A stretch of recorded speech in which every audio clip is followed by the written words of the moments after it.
সাহাবায়ে কেরাম জিজ্ঞাসা করছে মা হাযিহিল আদাহি, হে আল্লাহ রসুল কোরবানিটা কি? নবীজি বলছে সুন্নাতু আবিকুম ইব্রাহিম, তোমাদের পিতা ইব্রাহিমের সুন্নাত।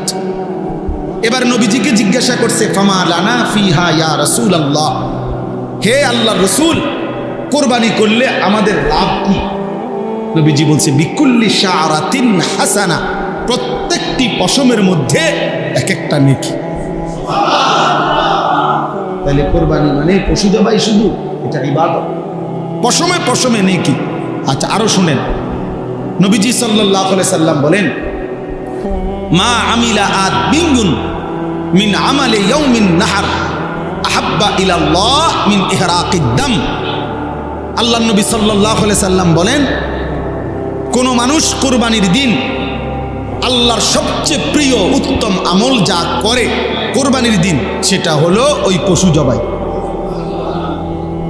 এরপরে নবীজি বলেন, এই হাদিসের 4টা অংশ, এই প্রথম অংশ বললাম।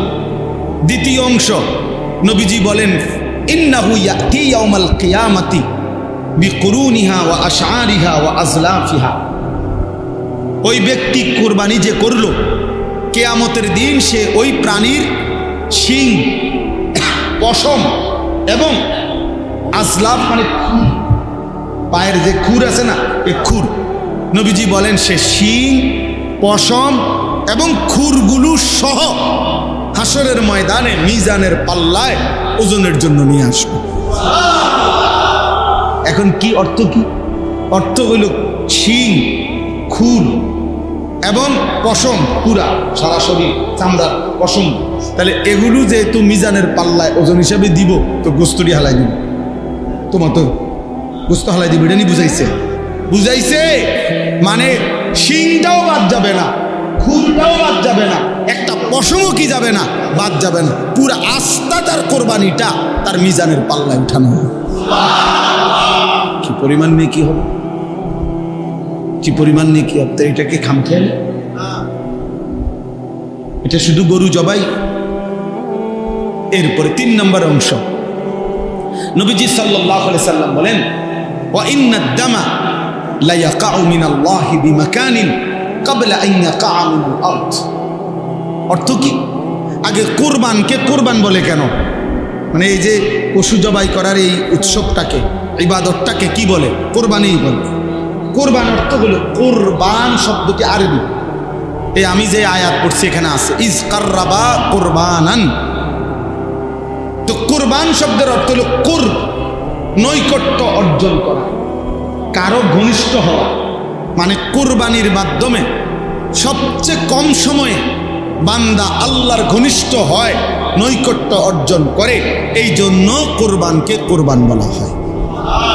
এখন সবচেয়ে কম সময়ে মানে কি, এটা আপনি ব্যাখ্যা দিলে বুঝবেন। ওই হাদিসের অর্থের জন্য বলতেছি, আপনি এমনি আগে বাংলায় বুঝেন, তাইলে হাদিসের তর্জমা বুঝতে সুবিধা হবে।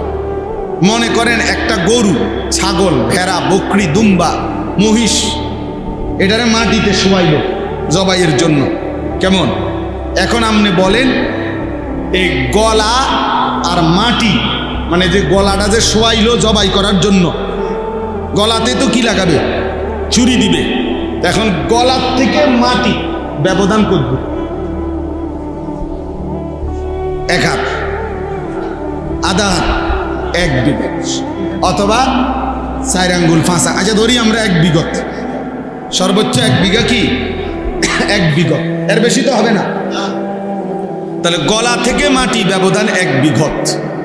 এখন বলেন প্রাণীটা যখন জবাই করবে, গলার মধ্যে যখন ছুরি চালাবে, তখন রক্তের ফোঁটা মাটিতে যে পড়বে, প্রথম ফোঁটা, কয় মিনিট লাগবে?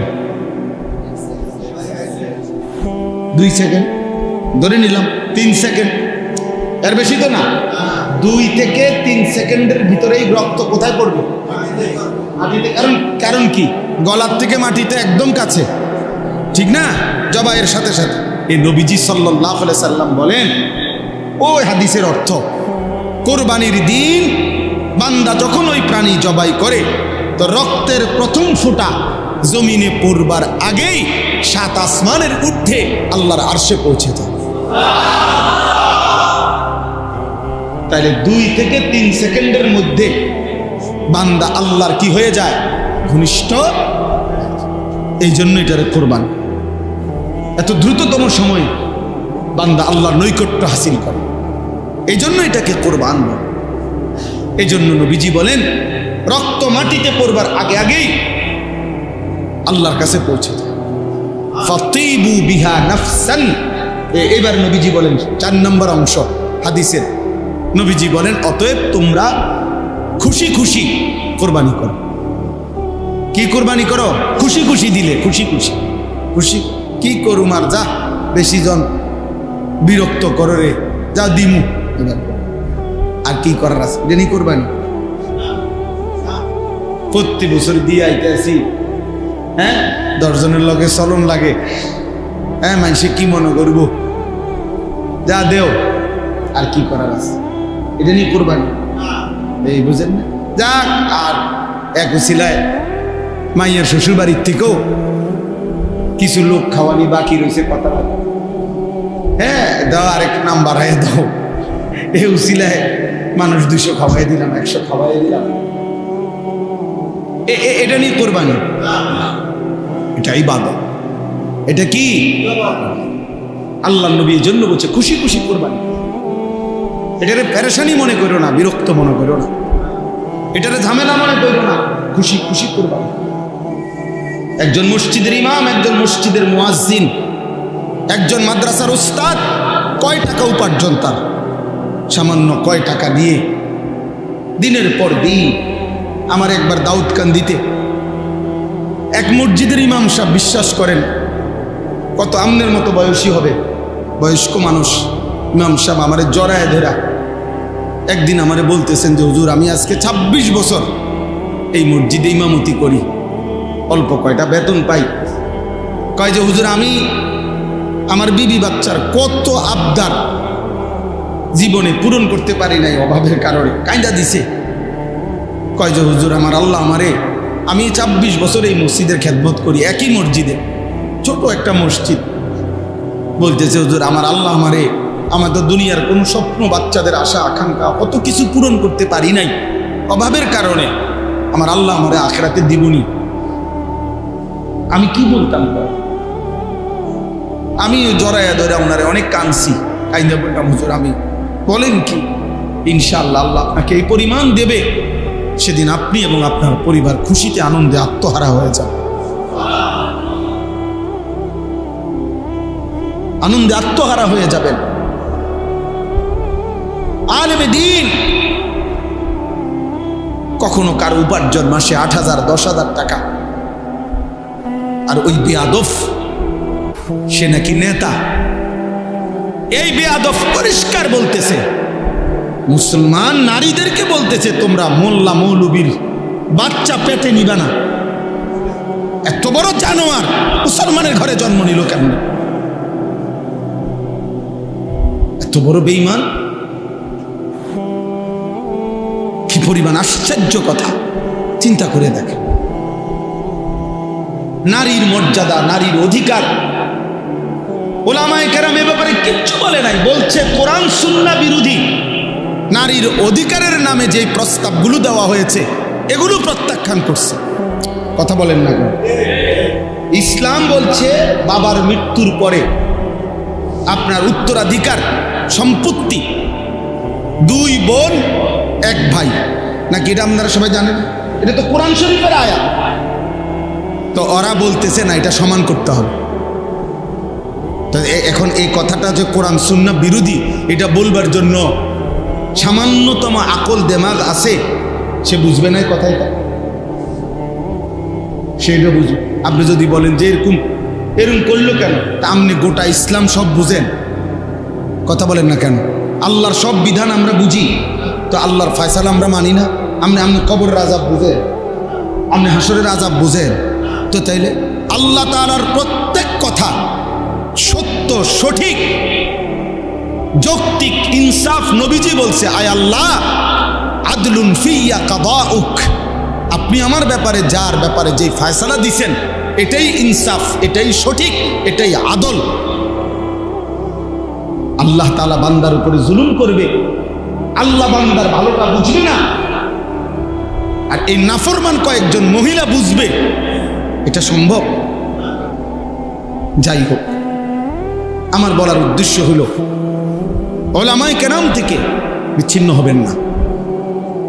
ওলামায়ে কেরাম থেকে বিচ্ছিন্ন করার জন্য যারা যত কষ্টই করুক, ইনশাআল্লাহ এটা তো স্পষ্ট হয়েছে 15 বৎসর কত রকমের মিথ্যা অপবাদ দেওয়া হয়েছে, কত জেল জুলুম, কত নির্যাতন হয়েছে আলেমদের উপরে। আজকে সেই আলেমরাই এখনো সেই মসজিদ মাদ্রাসা আলেম ওলামা বাংলাদেশে আছে, কিন্তু ওই জুলুমবাজ আর বাংলাদেশে নাই। অতএব এই নতুন করে এই জঘন্য বেয়াদব যে আলেমদেরকে উপেক্ষা করলো, তুচ্ছ-তাচ্ছিল্য করলো, কিশোরগঞ্জের এই বেয়াদব ইনশাআল্লাহ বাংলাদেশে থাকতে পারবে না ইনশাআল্লাহ। দেখেন ইনশাআল্লাহ আল্লাহই বেইজ্জতি করবে, আসমানওয়ালাই বেইজ্জতি করবে ইনশাআল্লাহ। অতএব আপনাদের কাছে অনুরোধ, এভাবেই চলছে, এভাবেই চলছে। ওলামায়ে কেরামের বিরোধিতা, কোরআনের বিরুদ্ধা, দ্বীনের বিরোধিতা। ওলামায়ে কেরাম হচ্ছে কোরআন সুন্নাহ বিরোধী বক্তব্য। তুমি এটা না প্রমাণ করবা যে না এই কথাটা কোরআন সুন্নাহ বিরোধী নয়। কথা বলেন না কেন? যে আমরা এটা লিখছি এটা কোরআন সুন্নাহ বিরোধী নয়, এটা বুঝে দিলে তো, এটা জনগণকে বললেই তো যে হুজুররা মিথ্যা বলতেছে, না এটা কোরআন সুন্নাহ বিরোধী না, এটা কইলেই তো হয়। অথবা এটা বলেন যে কোরআন সুন্নাহ বিরোধী কথা বাংলাদেশের 95% মুসলমান মানতে হবে, এটা কইয়া দেখো না, চাই না আমরা। এরপরে না আমাদের জনগণ মুসলমান প্রতিবাদ করে কিনা দেখা যাবে। মুসলমান তো এখনো মরে নাই, ইমানদার তো এখনো কি করে নাই, সবাই মরে নাই। প্রত্যেক সময়ে মনে রাখবেন, সর্বসময়ে কিছু মানুষ, কিছু ব্যক্তি, কিছু গোষ্ঠী প্রকাশ্যে কিংবা গোপনে সর্বদাই তৎপর থাকে যারা ওলামায়ে কেরামের বিরোধিতা করার জন্য সচেষ্ট। কারণ হলো তারা জানে মানুষ যত বেশি ওলামায়ে কেরামের সাথে থাকবে, ওলামায়ে কেরাম থেকে শুনবে, তত বেশি প্রকৃত দ্বীন, প্রকৃত ইসলাম, প্রকৃত আমল, প্রকৃত জীবন গঠন করতে পারবে। আর জীবন যদি সুন্দর হয়ে যায়, ঈমান আমলের উপরে উঠে যায়, মানুষ যদি অন্যায়, অশ্লীলতা, বেহায়াপনা, অসভ্যতা, নোংরামি, হারাম, অবৈধ উপার্জন এগুলা যদি ওলামায়ে কেরামের বরকতে ছেড়ে দেয়, তাহলে মুনাফিক যারা, বেঈমান যারা, নামধারী ছদ্মবেশী মুসলমানের দুশ্মন যারা, তাদের লস, তাদের লস। এই জন্য সবসময় কিছু ব্যক্তি, মানুষ, গ্রুপের চেষ্টা থাকে যারা সর্বদাই চেষ্টা করে ওলামায়ে কেরাম থেকে মানুষকে কি করতে, বিচ্ছিন্ন। হ্যাঁ, আপনার নারী সংস্কার কমিশন যেটা নিয়ে সারা বাংলাদেশ প্রতিবাদ করছে, বাংলাদেশের ওলামায়ে কেরাম সহ ন্যূনতম ঈমান আছে, আমল আছে এমন বিবেকবান মুসলমান নারী পুরুষ প্রত্যেকেই বলছে যে কোরআন সুন্নাহ বিরোধী। এখানে অসংখ্য ধারা প্রতিবেদনে লিখছে তারা, যেটা প্রকাশ্যে আল্লাহর কোরআন বিরোধী, রাসূলের সুন্নাহ বিরোধী, এটা স্পষ্ট বলছে। ওলামায়ে কেরামও দেখায় দিছে, সাধারণ বিবেকবান মুসলমান, ইমানদার মুসলমানও এটা দেখছে, শুনছে, জানে। কিন্তু অল্প কিছু নারী, নারী নামের কলঙ্ক, এরা আপনার গোটা জাতিকে বিদ্রুপ করে ওলামায়ে কেরাম এবং ইসলাম এবং ধর্মের বিরোধিতা করে তারা ধর্ম, আলেমদের বক্তব্য, কোরআন সুন্নাহর বক্তব্য সব কিছুকে প্রত্যাখ্যান করে তাদের দাবি যে নারীর অধিকার, মর্যাদা, তারা যা বলে, তারা যা চায়, নারী যা বলবে, নারী যা চাইবে সেই অধিকারে তাকে দিতে হবে, তাদের বক্তব্য নেই। আর তাদের পক্ষে সমর্থন করে এমন কিছু নামধারী, মুখোশধারী মুসলমান আছে, নাউজুবিল্লাহ। এই 2 দিন হয় বাংলাদেশের কিশোরগঞ্জের একজন নেতা, পুরান নেতা, বুড়া নেতা, এই পর্যন্ত কয়েকবার ডিগবাজি দিছে, দল বদলাইছে, এই পর্যন্ত বহু দল বদলাইয়া তাইনে প্রকাশ্যে টকশুতে আপনার 2 দিন আগে এই অসভ্য বেয়াদব প্রকাশ্যে সারা পৃথিবীকে সামনে রেখে ওলামায়ে কেরামকে তুচ্ছ তাচ্ছিল্য এবং ব্যঙ্গ বিদ্রুপ করেছে। আজীব হবে, সে বলছে আমরা 500 টাকার মৌলবী, আমরা 1000 টাকার নাকি মৌলবী, আমগরে 500 টাকা দিলে আমরা ওয়াজ বদলায় ফেলি, আমরা ফতুয়া বদলায় ফেলি। নারীদেরকে বলছে তোমরা এই মোল্লাদের সন্তান পেটে ধারণ করবা না। এত বড় জঘন্য বেয়াদব বাংলাদেশে আরেকটা কেমনে জন্ম নিয়া এই ফ্যাসিস্ট পরবর্তী 5ই আগস্ট যেই সময় জালেম পলায় গেল, এরপরে এই জালেম কেমনে থাকলো এটা আশ্চর্য লাগতেছে। এত বড় জঘন্য বেয়াদব, এত বড় ভয়ানক বেয়াদব। বয়স্ক মানুষ, বয়স 60 বছরের কম হবে না, সে একেবারে সে বলতেছে মোল্লাদের ইসলামের মধ্যে কোনো মোল্লাতন্ত্র নাই, ইসলাম এক জিনিস, মোল্লাতন্ত্র আরেক জিনিস। মানে আমরা মোল্লারা হলাম এক জিনিস, ইসলাম আরেক জিনিস। তুই কি কইলি পাগল, কি কইলি তুই? হ্যাঁ কি বললা, এটা কথা হইল? এই জন্য ওলামায়ে কেরাম এটার তীব্র প্রতিবাদ করেছে। এমন জঘন্য বেয়াদব যেই দল লালন করে তাদের ভবিষ্যৎ খুব ভালো হবে না,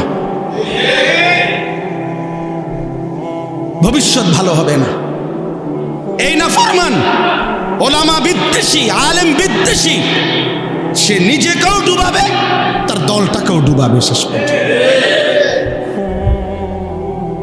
কোরআনুল কারীমের মধ্যে আছে আল্লাহ তাআলা বলেন ইন্নামাল মুমিনুনা ইখওয়া ফাআসলিহু বাইনা আখাওয়াইকুম, নিশ্চয়ই মুমিনগণ পরস্পর ভাই ভাই, অতএব তোমরা তোমাদের পরস্পর ভাই ভাই প্রত্যেকে একে অপরকে সংশোধন করে দাও।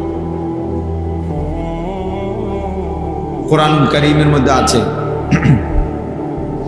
ওয়া ইন তাইফাতানি মিনাল মুমিনিনা ইখতাতালু ফাআসলিহু বাইনাহুমা, তোমাদের ঈমানদারদের মধ্যে যদি 2 দল 2 গ্রুপ ঝগড়া করে, মারামারি করে, তো তোমরা তাদের মধ্যে সংশোধন করে দাও। কোরআনুল কারীমের মধ্যে আছে আল্লাহ তাআলা বলছেন ফাত্তাকুল্লাহা ওয়া আসলিহু যাতা বাইনিকুম, তোমরা আল্লাহকে ভয় করো এবং নিজেদের মধ্যে সংশোধন করে না। এরকম অনেক শব্দ কোরআনুল কারীমের মধ্যে আছে ইন উরিদু ইল্লাল ইসলাহ মাস্তাতা'তু, নবীগণ মানুষকে আল্লাহর দিকে ডেকে তো এই কথা বলতেন যে হে আমার জাতি, এই যে দিবানিশি তোমাদেরকে ডাকতেছি, এর উদ্দেশ্য তোমাদের সংশোধন, আর কিছুই না, তোমাদের জীবন গঠন। তাহলে ইসলাম সংশোধন, পরিবর্তন, জিন্দিগি আল্লাহ এবং রসুলের রঙে গঠন, আখেরাতের আলোকে জীবন সাজানো, এটা খুব জরুরি। এটা একজন মানুষের, একজন মুমিনের প্রধানতম ডিউটি, প্রধান ডিউটি, নিজেকে আল্লাহ তাআলার হুকুমের অনুগত করা, জীবন গঠন করা। ইয়া আইয়ুহাল্লাযীনা আমানু আলাইকুম আনফুসাকুম, কোরআনুল কারীমের মধ্যে আছে হে ঈমানদারগণ, তোমরা প্রত্যেকেই নিজেকে আঁকড়িয়ে ধরো, তার মানে নিজেকে গড়ে তোলো, নিজেকে সাজিয়ে তোলো, ঈমান আমলের রঙে নিজেকে সাজাও। লা ইয়াদুররুকুম মান দাল্লা ইযা ইহতাদাইতুম, যদি তোমরা নিজেদেরকে হেদায়েতের উপরে উঠাইতে পারো তো পৃথিবীর আর কেউ তোমাকে পথভ্রষ্ট করতে পারবে না। আমি যদি বিশ্বাস করি ঈমান আমল আমার জিন্দিগি, আমার দিলের মধ্যে যদি আখিরাত বসে, কবরের ভয় বসে, গোটা পৃথিবী ল্যাংটা হোক, গোটা পৃথিবী নাফরমানিতে ডুবে যাবে, আল্লাহ বলতেছে তোমারে আর কেউ পথ হারা করতে পারে। তাহলে এমন অসংখ্য মানুষ দেখেন যে একটি সমাজের চারদিকে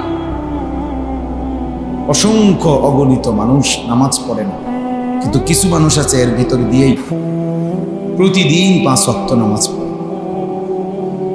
তো সে এটা বুঝছে এটাই আমার জিন্দেগি। কলেজ ইউনিভার্সিটি তো আমাদের পরিচিত এমন অসংখ্য ছেলে আছে যেখানে চারিদিকে গুনাহ এবং ছেলে মেয়ে নারী পুরুষের অবাধ চলাফেরা, এর মাঝখানেও সে শতভাগ তার চোখ নামায়া রাখে, নিজেকে হেফাজত করে, 5 ওয়াক্ত নামাজ পড়ে। আলহামদুলিল্লাহ, এরকম অসংখ্য ছেলে আমাদের পরিচিত আছে। তাহলে কারো দিলের মধ্যে যখন আখিরাত ঢুকে যায়, তো চারিদিকের সকলের নাফরমানিও তাকে আর প্রভাবিত করতে পারে। এমন অসংখ্য মানুষ আছে যাদের চারিদিকের সব ঘরে টেলিভিশন চলে, কিন্তু 40 বছর 30 বছর 50 বছরে তার ঘরে তার বিবি বাচ্চা বসে, তারা কোনোদিন টেলিভিশন দেখে না, এমন নাই। আলহামদুলিল্লাহ। এই জন্য আল্লাহ তাআলা বলছে আলাইকুম আনফুসাকুম, নিজেকে আঁকড়িয়ে ধরো, নিজেকে গড়ে তোলো, নিজেকে সাজাও, তাহলে গোটা পৃথিবী মিলে কেউ আর তোমাকে পথভ্রষ্ট করতে পারবে না, কেউ না। হযরত মাওলানা তারেক জামিল সাহেব, পৃথিবী বিখ্যাত মুবাল্লিগ, দাঈ, তো উনি বলেন যে আমি আমার দীর্ঘ 30-35 বছরের জীবনে গোটা ইউরোপ আমেরিকা সহ